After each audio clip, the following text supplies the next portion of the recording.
अस्सलाम वालेकुम जी। मेरा नाम सुहेल अब्बास है और आप देख रहे हैं learn with Suhail official YouTube channel. नाज़रीन, आज हम देखेंगे जो आईआर का लास्ट हम इंट्रोडक्शन टू आईआर स्टार्ट किया था, definition and scope of international relations. तो आज हम उसको ही परसू करेंगे। जो हमने पिछला लेक्चर था उसके अंदर हमने इंट्रोडक्शन देखा था, डेफिनेशंस देखी थी, हिस्टोरिकल बैकग्राउंड एंड एवोल्यूशन देखी थी, उसके 4 फेजेस, किस तरह treaty of Westphalia, world war 1 2, cold war period और पोस्ट कोल्ड वॉर, किस तरह इन्होंने आईआर को चेंज किया। इसी तरह हमने ये भी देखा था कि आईआर एज ए सब्जेक्ट कब स्टार्ट हुआ, उसका जो इम्पोर्टेंस था और उसके जो ऑब्जेक्टिव्स थे वो हमने उसको थोड़ा बहुत देखा था। आज हम देखेंगे कि एक्टर्स क्या हैं आईआर के अंदर। जो मेजर एक्टर्स होते हैं उनमें मल्टीपल एक्टर्स हैं, लेकिन जो एक प्रिंसिपल एक्टर कंसीडर किया जाता है वो स्टेट्स हैं। स्टेट जो एक्टर है उसको जो एक स्टेट है, स्टेट बेसिकली होती क्या है। अगर स्टेट की आपने डेफिनेशन देखनी हो तो आर्टिकल 1 ऑफ मॉन्टेविडियो कन्वेंशन जो है वो बेसिकली स्टेट की एक प्रॉपर डेफिनेशन बताता है कि स्टेट के अंदर क्या क्या होना चाहिए।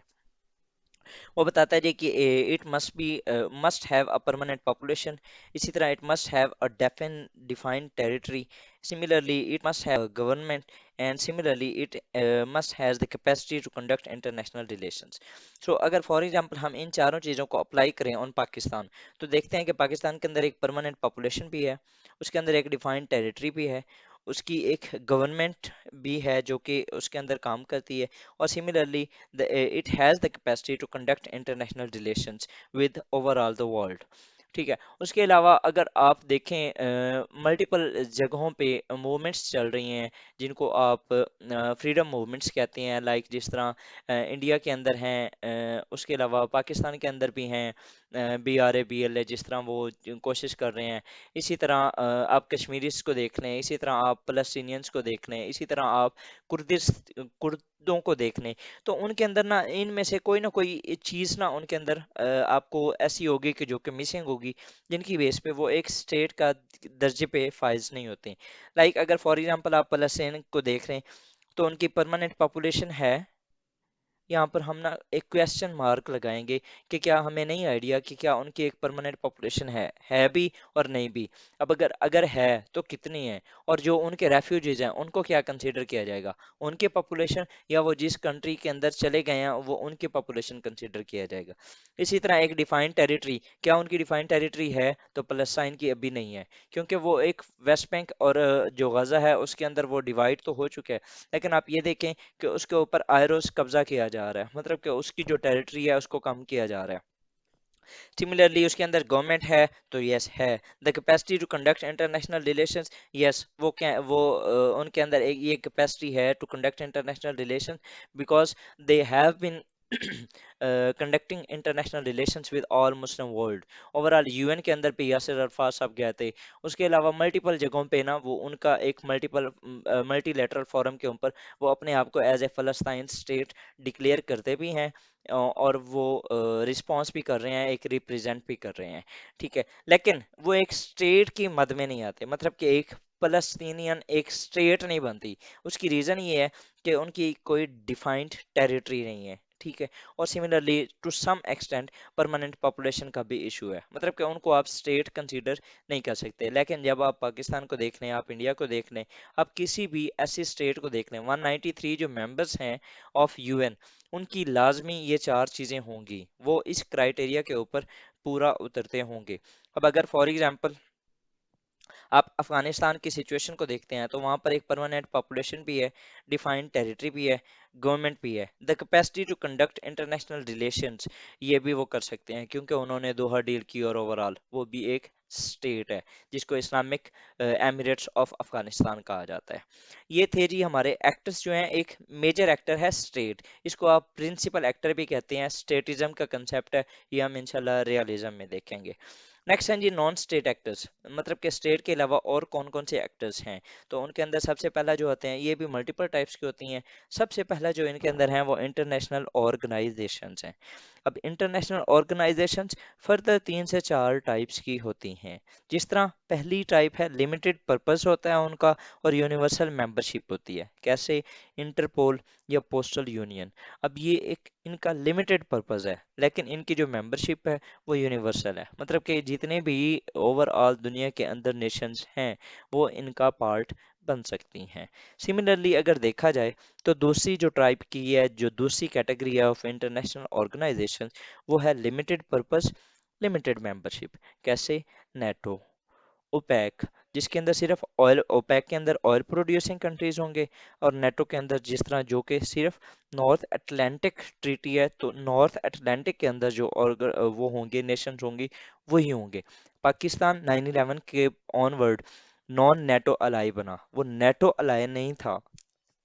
अगर पाकिस्तान यूरोप के अंदर होता तो फिर पाकिस्तान नेटो का पार्ट बन सकता था, अदरवाइज नहीं। इसी तरह अगर आप देखें तो यूनिवर्सल मेंबरशिप और यूनिवर्सल पर्पस, ये कौन सी है? यूएन।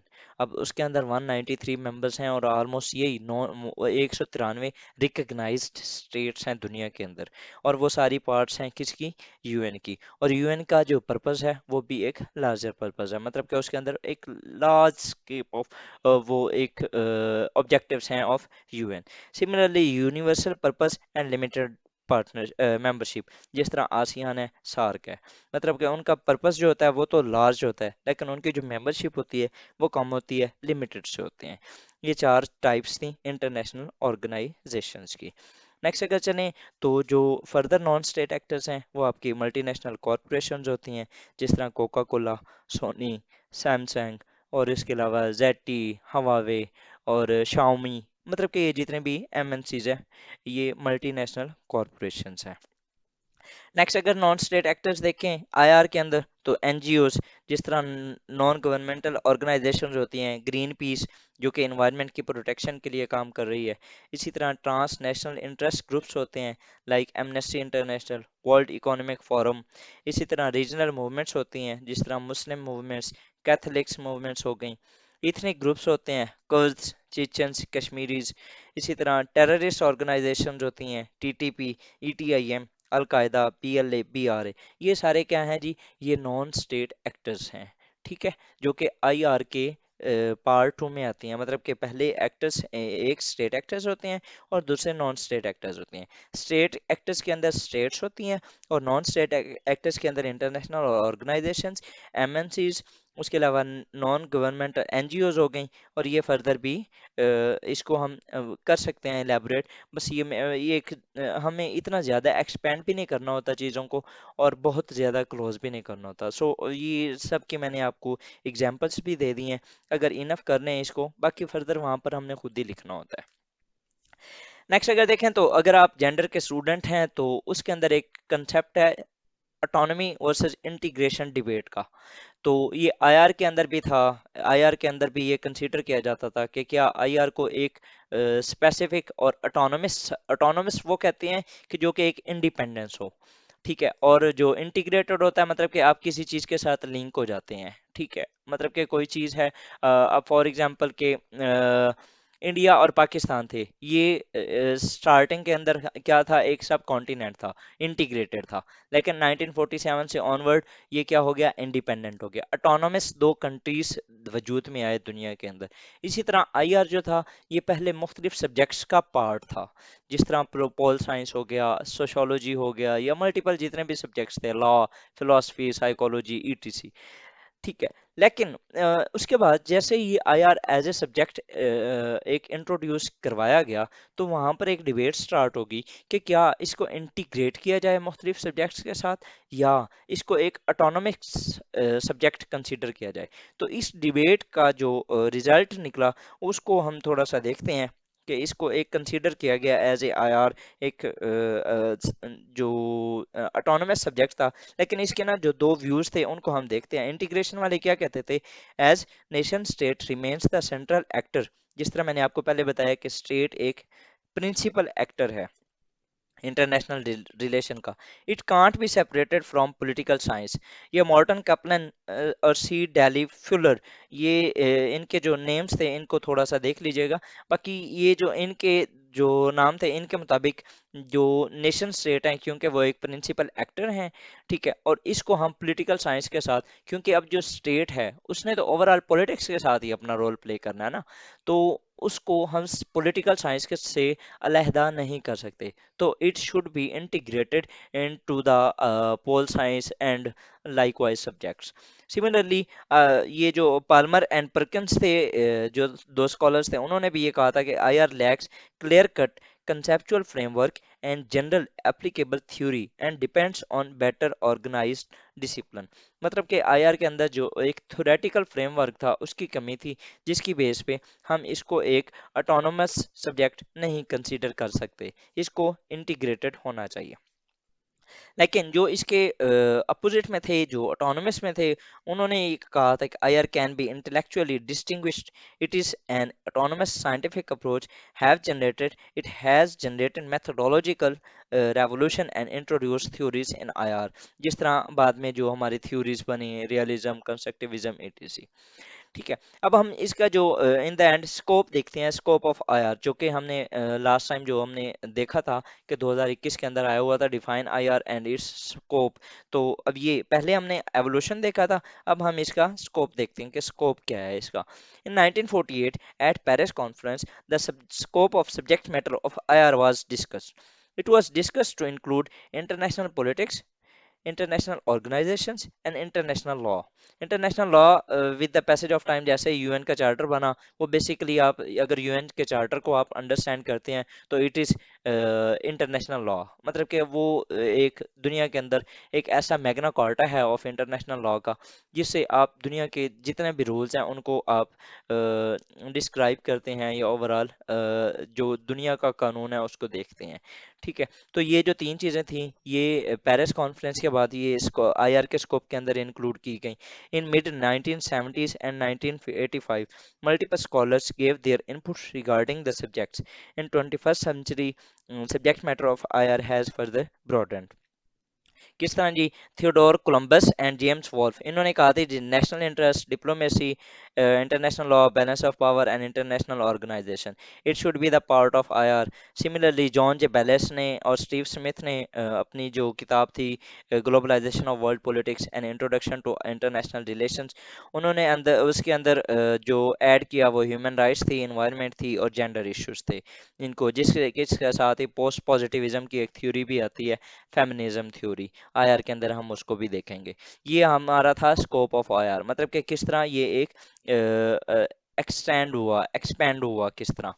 ठीक है, इसको ना हम फर्दर भी अगर हम देखें तो इसका ये एक जो ब्रॉडर है वो किस तरह के, क्योंकि न्यूक्लियर वॉरफेयर पहले स्टार्ट हुआ था 1945 के अंदर, फिर 1970s 1980s के अंदर आपने स्टार वार्स देखी होंगी मूवीज, वो स्पेस वॉरफेयर की बात होना स्टार्ट हो गई।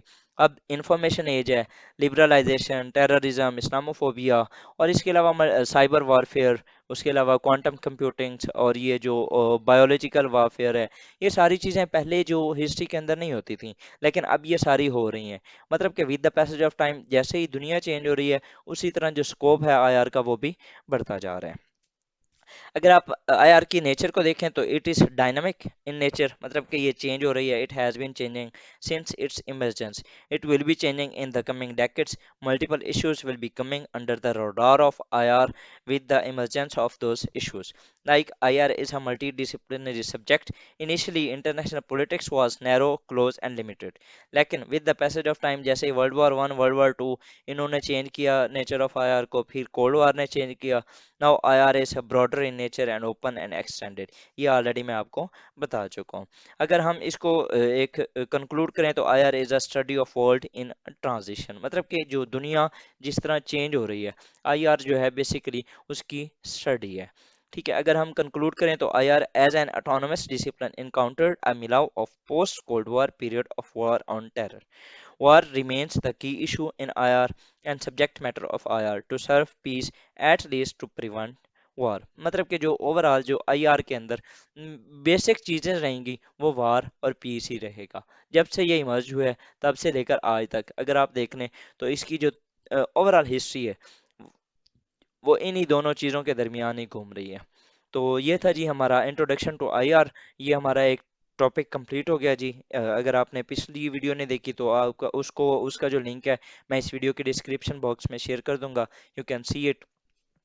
And for further videos you must have to subscribe it and click on the bell icon। जैसे ही हम नई वीडियो अपलोड करेंगे तो आपको उसका जो नोटिफिकेशन है वो मिल जाएगा। तो subscribe it and hopefully you will be enjoying these lectures। और अगर आपको कुछ थोड़ा बहुत भी इसके अंदर कोई इम्प्रूवमेंट कर सकते हैं तो हमें अपनी सजेशन से लाजमी आगाह कीजिएगा, और हमें ये भी कमेंट बॉक्स में बताइएगा कि हम किस तरह इसको इम्प्रूव कर सकते हैं। With these words, I would like to thank you. Allah Hafiz. Assalamu alaikum.